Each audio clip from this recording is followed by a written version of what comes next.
بسم اللہ الرحمن الرحیم۔ فیک اینڈ ریئل ایکسپوز کے معزز دوستو، السلام علیکم ورحمۃ اللہ وبرکاتہ۔ میں ہوں آپ کا بھائی سکندر ایاز چیمہ اور آپ دیکھ رہے ہیں ہمارا YouTube channel fake and real expose. Allah تبارک و تعالی نے جنات اور شیاطین کو بھی حضرت سلیمان علیہ السلام کا تابع اور فرما بردار بنا دیا تھا، جو نوکروں چاکروں کی طرح آپ کا ہر حکم بجا لاتے۔ وہ آپ کے لیے سمندر کی تہ سے قیمتی موتی، ہیرے جواہرات نکال لاتے۔ حضرت سلیمان علیہ السلام کو بڑی اور خوبصورت عمارتیں بنانے کا شوق تھا، چنانچہ وہ آپ کے حکم پر شاندار عمارتیں بناتے۔ اگر ان میں سے کوئی سرکشی کرتا تو حضرت سلیمان علیہ السلام اسے سزا دیتے اور زنجیروں میں جکڑ دیتے۔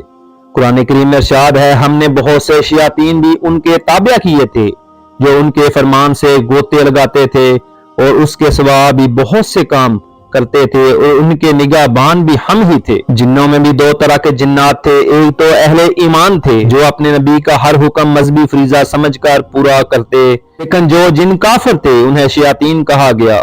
وہ اپنے کفر اور سرکشی کے باوجود حضرت سلیمان علیہ السلام کے تابع فرمان تو تھے، لیکن ان سے نقصان کا اندیشہ بھی تھا، اس لیے اللہ تعالیٰ نے ان کی حفاظت فرمائی۔